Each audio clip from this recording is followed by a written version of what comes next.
Cults. They're an interesting topic. Some people say that religions are cults. Sometimes religions can be a cult. But can you play a game as a Christian where you are building your own cult? Or is it just fine to play because it's basically, at least mechanical wise, just a roguelike and a village simulator? Let's find out together. Hello, I'm Noah Price. I'm a Christian gamer who loves RPGs and especially its cousin, roguelikes. They are a fun kind of genre that can really allow you to have a lot of fun with challenging yourself of going through these repetitive runs, but almost always having endless fun because you also have that randomness and choices of, are you going to take the risky path or are you going to take the safe path? They're a fun genre that has a bunch of different styles or settings in it. There's some with wizards, there's some where you own a shop, there's some where you go into the dungeon fighting bullets with your gun, or guns with bullets. There's many out there, and a great studio or publisher that has put out several roguelikes that I love has been Devolver. They put out Into the Gungeon, probably one of my favorite games. It's at least my favorite roguelike for sure.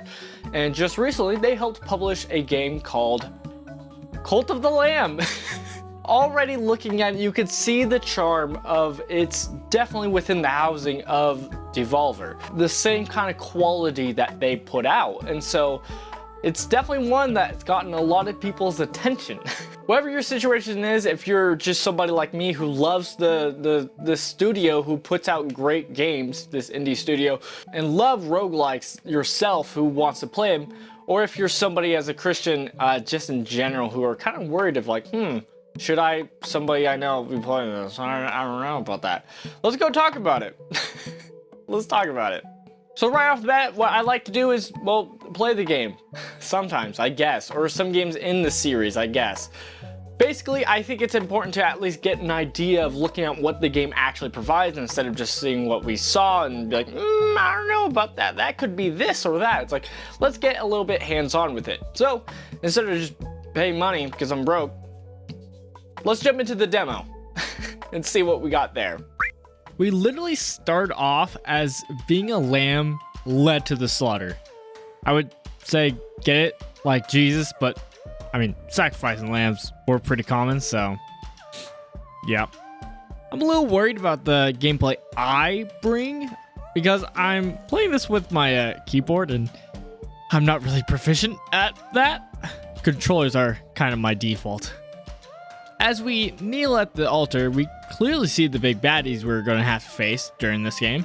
We get some not clear dialogue that hints at there being some kind of prophecy about a lamb and how I'm the last one surviving at this point. And because of fear of prophecy, they are kind of sacrificing us. Yeah, maybe another hint at Jesus? Maybe? Maybe not. I don't know. Either way, we die. After moving past some upside down crosses, because this game's subtle, we talk with the one who waits, who forces us to join him, as we are already dead, but it will bring us back if we decide to lead the cult for him. Don't really have an option in this, but sure. The ultimate goal is so that we can take down the false bishops so that we can make sure this guy comes back. Oh no, the thing in the trailer, no. Time to roguelike. Already the combat feels very smooth. Personally, still feels weird since the whole keyboard thing, but it really is cool to see stuff like how, like, when I hit the enemy, it actually interrupts them. Like, I love that. That feels nice. After taking care of this small group of goons, we slash these rocks and make it to the next room, and we get this great map section. Right now it's limited, but I love this map picking selection kind of thing. I really like it because it lets you make dumb choices like, hey, you want to choose to fight the big baddie where you're probably going to lose, or do you want to take the safe option and make sure you can make it far in your run? We talked to an NPC who was a vassal like me, but isn't, which is probably not something I'll have to worry about. Okay. He just tells us to keep going down and escape, and then he's going to help us. Will do, Ratman. As we smack our way through some enemies, we get to our first chest. where we're rewarded with some pentagram coins. Get it? These are like coins, but culty.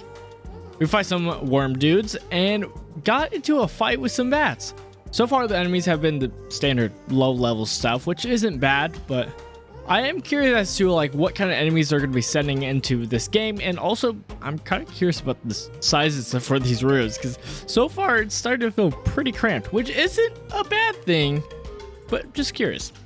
We fight a restroom, which will be helpful in the real runs. Moving to the person on the map, we find another character who's about to be sacrificed. Oh no! Ratman makes a great point that if we save this character, they will have no choice but to join the cult. Manipulation. Yummy. So we smack down on some cults and we end up saving the bunny. Yeah, they're probably fine. In the next area, we get told about how we can teleport to a safe place by using this pentagram. Culty. While in a lot of ways the aesthetics does look great, it's obviously not my preference, even if it wasn't like bluntly using satanic imagery to go along with the theme of cultiness. I still gotta say though, it does look good. I do love it when a game puts emphasis into making a lot of its UI aesthetically pleasing and fitting with the game. At the hub world, we are told that it's time to indoctrinate the bunny person we saved. Indoctrination!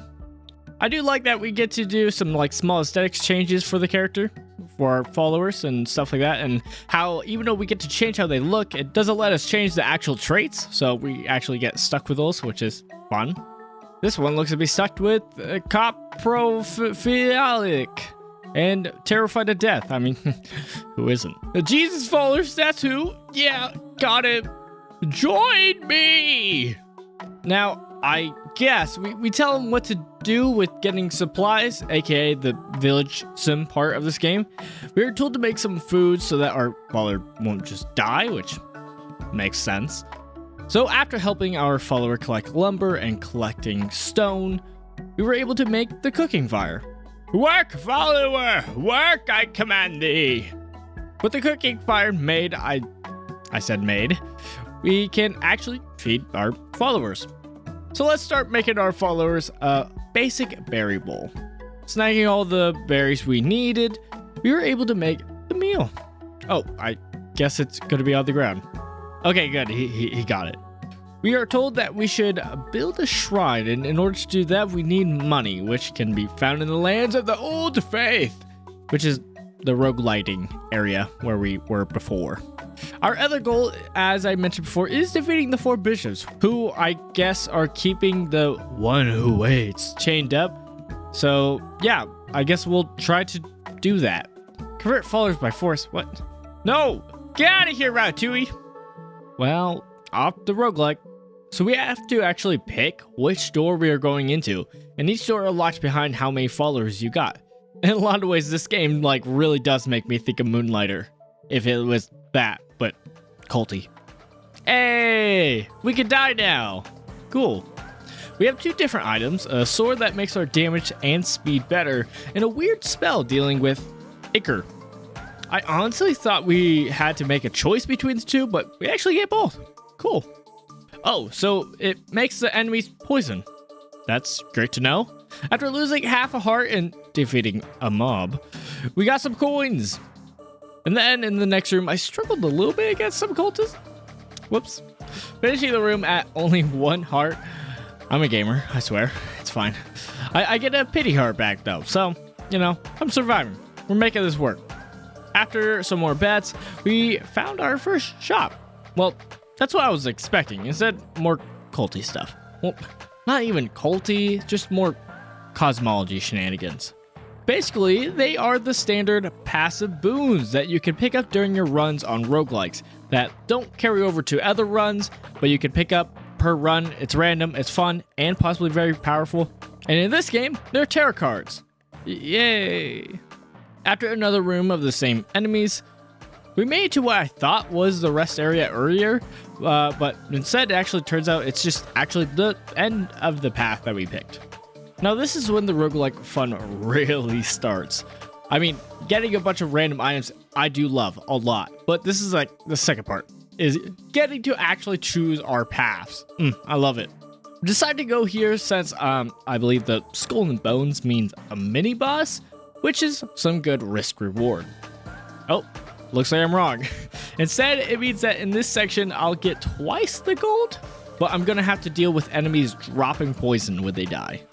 Ah, poison! After struggling again against some cultists, the big baddie of this floor showed up to say hi and invite us to some tea. But I'm more of a coffee guy, so off Medusa goes.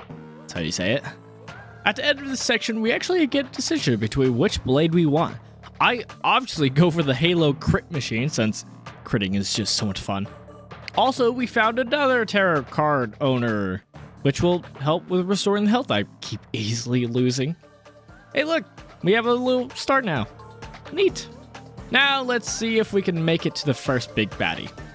Crit! See? Oh, it's just so satisfying. After a few rooms of cultists and bats, we find what I think might actually be a weapon shop. Never mind. I guess these are just handed out? Okay. I assume we use our money for our village then. While the Ichor has been a thing, I think getting a fireball will be pretty cool. All right, boss time. Or not? Oh, I guess we're fighting the follower instead. Not a normal follower. So, wasn't quite expecting the fireball to work as it does, but I still think I can use it against the boss to do some massive damage. Oh, that's a miss. Ow! At least that took care of all the ads, but now I gotta be careful and maybe circle around. Oh, okay. Not gonna say it was the keyboard's fault, but... Now that we have actually played the game and got a little bit hands-on to it and actually got an idea of what it actually provides or what it's supposed to provide, I mean, that's the whole point of a demo, I think we can actually start thinking about it and kind of determine where we kind of stand if we should play this game or not. Right off the bat, let's talk about it. The game has satanic visuals in it. I kind of mentioned earlier, but I do think they are kind of just like, well, I guess I didn't really mention it. I kind of think they are just in there as imagery of like, haha, cultists, stuff like this. I don't think it's put there in a way to actually be like, hey, we're actually like, this is a satanic cult. It has the visuals to kind of like, you'd recognize this as being this, so we're making that connection. Boom. I think that's more what it is, especially since you got other stuff like tarot cards also, which tarot cards, I guess even myself, I always thought it was actually kind of more closer on that satanic side, but it's not. It's kind of has a little mix of Buddhism with mix of cosmology, not satanic. Like it doesn't have that connection there, but it is something that's like easily recognizable that can be connected to the two. And so again, I think that's a lot of what this game is. It's a game that's like, hey, let's take a fun roguelike game. Let's get some life simulation into it, building a village of followers and stuff like that. Let's put these together and let's pick a fun theme or flavor, that setting that nobody has really used too much. It's not something I've seen a lot in, or at least at all in roguelikes, so yeah, it made sense. Especially with the cuter tone at parts, I think it really goes alongside of that. When I was talking about this game to my wife and sharing to her, she doesn't really play a lot of games at all, but when I was sharing this and how I was going to talk about it, she was kind of worried, mostly because of the game itself, because she's like, oh, so they support cults and Satanism, just the people who made the games, and I don't think that's what it is. Especially after like playing it and getting my hands on it and actually touching it, I think this game doesn't promote it. And I think that's a big clarification. Mostly because like the game does in its text, it uses fun little ways of coloring and like movement and different styles to highlight keywords into its text box. And I think it does a great job of, hey, this is a ominous thing. This word thing of us saying, hey, you could force them to join you, or other stuff like that. It's like, yeah, no, this is clear that this is not like a great thing. This is not good. It's not trying to like promote it, which was a little worry for me only because of the cutesy atmosphere. But I really don't think it's that. But yeah, I keep saying that like it's not satanic or not this, and it's like I shouldn't even be saying that, because like even though it's a cult doesn't mean it's a satanic cult. The only thing that makes it think like a satanic cult is because of the pentagrams, which again I think it's just more of a imagery that's being used that's like, hey, you recognize this. I still think that. On top of that, like I guess the lamb part, because it's like, aha, get it, instead of a goat, which is usually what's symbolized with satanic stuff. Like there's that, and it's like, oh, your lamb gets little horns. It's like, okay, I guess I guess, but like beyond that, there's nothing that I've seen through playing the game that like actually situations with that where it ties it. It's like, yeah, this is what it is. Because yeah, cults don't have to be just necessarily connected to satanic cults. There's a bunch of different cults. There's like religions that are cults by their function of manipulation and enforcing you and forcing followers, manipulating your emotions, and kind of really forcing you to be stuck in this situation, in this group. Like, yeah, no, those are great indications of like, yeah, this is a cult. Not good. But to get straight to the point and not waste any more time, should you play this game, Christian or not Christian? This is where I stand at it. I can't really say specifically for you because there's a lot of things that come into play. But for me specifically, I will not be playing this game. I won't. And I don't think I'm in a position to where I could recommend this game to anybody.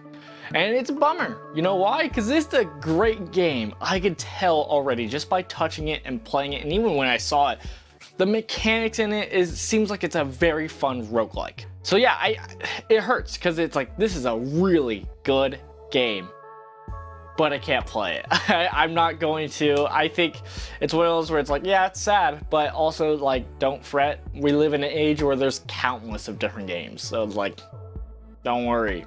You could play something else. That's awesome. So yeah, that's where I stand. Cool. Jesus loves you. Bye. Oh, yeah. I wouldn't say you're sinning if you play this game. I think I should clarify this. Yeah, no, I think playing this game isn't a sin. So if I were to play it, I don't think I'm sinning at all. I'm not disobeying God in that way. But I do think there is a difference between sinning and there's a difference between living a righteous life. And I think that's kind of important in taking consideration. You could do things like, you know, watch movies, relax, stuff that isn't like growing yourself and doing a righteous act or living righteously for God, doing the right thing and like reading your Bible. It's very important. Like, that's a righteous action of growing closer to God and doing the right thing. And I don't think playing a game where you're a lamb growing a cult is righteous, but it's also not a sin. It's not disobeying. So I think that's clear.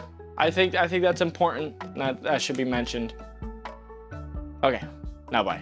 Jesus loves you.